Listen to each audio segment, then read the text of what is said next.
বিসমিল্লাহির রহমানির রহিম। আমি মুস্তাকিম রহমান সায়েম এমএল একাডেমির পক্ষ থেকে আপনাদের সামনে নিয়ে এসেছি একটি ষষ্ঠ শ্রেণীর গণিত ক্লাস। এই ক্লাসে আমরা পড়ব অনুশীলনী ১ স্বাভাবিক সংখ্যা ও ভগ্নাংশ। এই অধ্যায়ে আছে অঙ্কবাতন, দেশীয় রীতিতে গণনা ও আন্তর্জাতিক রীতিতে গণনা। প্রিয় শিক্ষার্থীরা, তোমরা দেখতে পাচ্ছ বোর্ডে লেখা আছে অঙ্কবাতন এবং নিচে কিছু সংখ্যা লেখা আছে। এখন আমরা অঙ্কপাতন শিখতে হলে আগে সংখ্যা ও অঙ্কের মধ্যে পার্থক্য শিখতে হবে। এখন আমরা শিখতে চলেছি অঙ্ক ও সংখ্যার মধ্যে পার্থক্য। বোর্ডে যেই সংখ্যা বা অঙ্ক লেখা আছে এগুলো তোমরা প্রত্যেকেই চিনো। এখানে কমা দেওয়া নেই, তারাও আমি কমা দিয়েছি। তো দেখতে পাচ্ছ 1 2 3 4 5 6 7 8 9 ও 0। এখন আমরা এই শূন্যকে লাল রং দিয়ে লিখেছি কারণ এই শূন্যের কোনো মান নেই। আমরা এখন শিখবো অঙ্ক কাকে বলে। আদিমকালে মানুষ গণনার জন্য যে প্রতীক বা সংখ্যা ব্যবহার করতো তাদেরকে সংখ্যা বা অঙ্ক বলতো। এখন আমরা 10টি প্রতীককে অঙ্ক বলে থাকি। কোন 10টি প্রতীক? এই 1 2 3 4 5 6 7 8 9 ও 0কে অঙ্ক বলে থাকি এবং সংখ্যাও বলে থাকি। এই বাকি আমরা যদি কোনো এক সংখ্যার উপরে এক সংখ্যা বলতে দুইটি অঙ্কের কোনো সংখ্যা প্রকাশ করতে গেলে আমাদের এই 10টি প্রতীক থেকে যে কোনো দুটি প্রতীক ব্যবহার করতে হয়। যেমন 9 এর চেয়ে বড় কোনো সংখ্যা লিখতে গেলে আমাদের দুটি সংখ্যা বা অঙ্কের দরকার হয়। এই যে 9 এর চেয়ে বড় আমরা যদি লিখি, এখানে বোর্ডে যদি লিখতে চাই যে 29, এই 29 লিখতে গিয়ে আমাদের এটার নাম কি? 29। এই 29 লিখতে গিয়ে যে আমরা দুটি অঙ্ক ব্যবহার করেছি, দুটি অঙ্ক কি ব্যবহার করেছি? অঙ্ক। এবং দুটি আমরা যদি আলাদাভাবে দেখি তাহলে এটা আলাদা দুটি সংখ্যা। এখন দুটি যেহেতু মাঝখানে কোনো কমা নেই সেহেতু এটি একটি সংখ্যা। এই যে দুটি অঙ্ক মিলে যে সংখ্যা হয়েছে, যেমন 2 এর পাশে 9 বসেছে, এই 2 এর পাশে 9 বসানোকে অঙ্কপাতন বলে। আর এই প্রত্যেকটি আলাদা একটি অঙ্ক। অঙ্ক সর্বোচ্চ 10টি হতে পারে, 10টির উপরে অঙ্ক হয় না। 10টির উপরে বাকি যা আছে বা 1 থেকে যত পর্যন্ত তোমরা গণনা করতে পারো সবগুলো হবে সংখ্যা, কিন্তু 1 থেকে 0, 1 থেকে 9 ও 0 হচ্ছে অঙ্ক। প্রিয় শিক্ষার্থীরা, এখন আমরা পড়ব দেশীয় রীতিতে গণনা। দেশীয় রীতিতে গণনা আমরা আগেও শিখেছি, ছোট ক্লাসে শিখে এসেছি। এখন আমরা এই দেশীয় রীতিটা আবার পুনরায় আলোচনা করে আমরা নিজেদেরকে জ্বালিয়ে নেব। তো এই দেশীয় রীতিতে আমরা গণনার ক্ষেত্রে প্রথমে করে থাকি একক, দশক, শতক, হাজার, অযুত, লক্ষ, নিযুত, কোটি। ঠিক আছে? তো আমরা এই গণনা অবশ্যই জানি, কিন্তু এখন আমি আবার নতুন করে দেখিয়ে দিচ্ছি তোমাদেরকে। যারা না জানো এখন শিখে নাও। একক মানে হচ্ছে একটি অঙ্ক দ্বারা যে সংখ্যা গঠিত হয় তাকে একক বা একক স্থানীয় অঙ্ক বলা হয়। এবং দশক মানে হচ্ছে দুটি অঙ্ক দ্বারা যে সংখ্যা তৈরি করা হয় তাকে দশক বা দুই অঙ্ক বিশিষ্ট সংখ্যা বলা হয়। ঠিক আছে? যেমন আমরা এখানে আমাদের বোঝার বিষয় হচ্ছে, যদি আমরা এখানে 1 বসাই তাহলে এটার মান 1, এটার মান 1। স্থানীয় অঙ্ক হয়, দশক স্থানীয় সংখ্যা হয় দুটি অঙ্ক মিলিত হয়ে। সুতরাং আমরা এই দশক স্থানীয় অঙ্কে আমরা একটা 1 দিলাম, বাকি একটা 0 দিলাম, তাহলে এটার মান হলো 10। ঠিক তেমনি প্রত্যেকটি গড়ে আমরা এভাবে করতে পারি। যেমন শতকের গড়ে যদি আমরা 1 দিই তাহলে এটার নাম হলো 1। বাকি যদি আমরা দুটো শূন্য দিই তাহলে কত হচ্ছে? এই যে 2 ঘরে 2টা শূন্য দিলে কত হচ্ছে? 1 শত, 1 শত। শুধুমাত্র দশমিকের ঘরে যে সংখ্যা এটার আলাদা আলাদা ভিন্ন নাম হয়। 90 পর্যন্ত 99 পর্যন্ত আলাদা আলাদা ভিন্ন নাম হয়, কিন্তু বাকি যত ঘর আছে প্রত্যেক ঘরে 1 দিলে, আর যদি 3টা ঘর আছে 3টা ঘরে 3টা শূন্য দিই তাহলে হচ্ছে কত? 1000, 1000। এই যে 1 সব জায়গায় একই থাকবে, শুধু এই দশমিকের ঘরে কি হবে? ভিন্ন নাম অনুসারে হবে। যেমন যদি আমরা এই জায়গায় 3 দেই, 3 দিয়ে যদি 0 দেই তাহলে হচ্ছে এটার নাম হচ্ছে 30। কিন্তু আমরা এই জায়গায় যদি এই যে কোটির ঘরে যদি আমরা 3 দেই,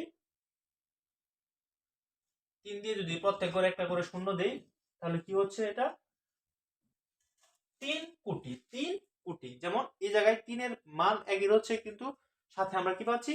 বড় একটা কোটি। ঠিক এই 3টা আমরা এই জায়গায় ব্যবহার করার কি হয়ে গেছে? 30 হয়ে গেছে। প্রিয় শিক্ষার্থীরা, দেখতে আমরা 4টি প্রক্রিয়া শেষ করলাম। এখন বাকি রইল আরো 4টি প্রক্রিয়া। এই 4টি প্রক্রিয়ার মধ্যে আমাদের যা রয়েছে তা হচ্ছে অযুত। এই অযুত মানে আমরা অযুতকেও আমরা কি বলতে পারি? হাজার বলতে পারি। কিভাবে হাজার বলতে পারি? যে এখানে লেখা আছে 1000, 1000 এর পরে 2000, 2000 এর পরে 3000, 3000 এর পরে এভাবে 9000 পর্যন্ত যেতে পারি, 9999 পর্যন্ত যেতে পারি। 9999 পর্যন্ত আমাদের কয় ঘর দরকার হয়? 3 ঘর। কিরকম? 9999। এখন যদি আমরা 10,000 লিখতে চাই তাহলে কি দরকার? 4 ঘর। তো আমরা অযুতের যে সংখ্যাটা, মানে অযুত যে সংখ্যাটা হয় এটা হচ্ছে 10,000 থেকে শুরু করে যত হাজার আছে, 10,000 উপরে যত হাজার আছে সব কি অযুতে পড়ে। ঠিক আছে? তাহলে আমরা যদি 10,000 বলি তাহলে এটা কোন কোন ঘরে পড়ে? অযুত। মানে 1 দিয়ে 4টি শূন্য দিলে কি? অযুত। ঠিক তেমনি লক্ষ। এরপর হচ্ছে লক্ষ। যেহেতু আমরা অযুত কত পর্যন্ত গেছি? 4টি শূন্য। এখন আমরা যদি লক্ষ লিখি তাহলে কি 1 দিয়ে যদি 5টি শূন্য দেই তাহলে কি হচ্ছে? 1 লক্ষ। 1 লক্ষ। তাই না বন্ধুরা? 1 লক্ষ। এবার আমরা 1 লক্ষ থেকে 9 লক্ষ পর্যন্ত 9 লক্ষ পর্যন্ত লিখতে পারছি এই ঘরে। এই লক্ষের ঘরে কি 9 লক্ষ পর্যন্ত লিখতে পারছি। তারপরে আমরা যদি 10 লক্ষে যাই কিংবা 70 লক্ষে যাই, 70 লক্ষ লিখতে গেলে আমাদের কি করতে হবে? নিযুতের ঘরে আসতে হবে। নিযুত, তাহলে আমরা কি বলতে পারি? নিযুত একটা লক্ষের ঘর। নিযুত কি? একটা লক্ষের ঘর। এই যে নিযুত, নিযুতে আমরা কিভাবে লিখবো? ধরো আমরা লিখতে যাচ্ছি 70 লক্ষ, 70 লক্ষ। তাহলে আমরা যেহেতু 1 লক্ষ লিখছি 5টি শূন্য দিয়ে, সুতরাং 70 লক্ষ লিখতে গেলে আমাদের কি করতে হবে? 6টি শূন্য দিতে হবে। কয়টি শূন্য? 6টি শূন্য। তাহলে আমরা 6টি শূন্য দিয়ে লিখছি, কত হচ্ছে? দেখি, এই যে কত হচ্ছে? 70 লক্ষ, 70 লক্ষ। বাকি রইল কোটি, বাকি রইল কোটি।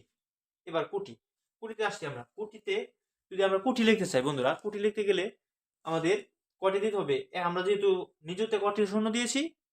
6টি। কোটিতে গেলে আমাদের কয়টি শূন্য দিতে হবে? কোটিতে গেলে আমাদের 60টি শূন্য দিতে হবে। কয়টি শূন্য? 60টি শূন্য। 60টি শূন্য দিলে কত হবে? কোটি। কত কোটি পর্যন্ত আমরা 60টি শূন্য দিয়ে লিখতে পারবো? 9 কোটি পর্যন্ত কি করতে পারবো? 60টি কোটি, এই 60টি শূন্য দিয়ে কয়টি কোটি লিখতে পারবো? 9 কোটি পর্যন্ত লিখতে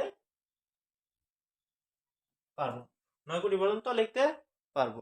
সুতরাং 9 কোটির উপরে যদি আমরা লিখতে চাই, 9 কোটির উপরে যত খুশি তত লেখা যায়। আমরা যদি 9 পর্যন্ত 9 কোটি রাখি, 9 এর পরে যদি 9 দিয়ে দিই তাহলে কি হচ্ছে? 99 কোটি। তাহলে আমাদের যদি কোটির সংখ্যা থাকে তাহলে কতটা শূন্য থাকবে?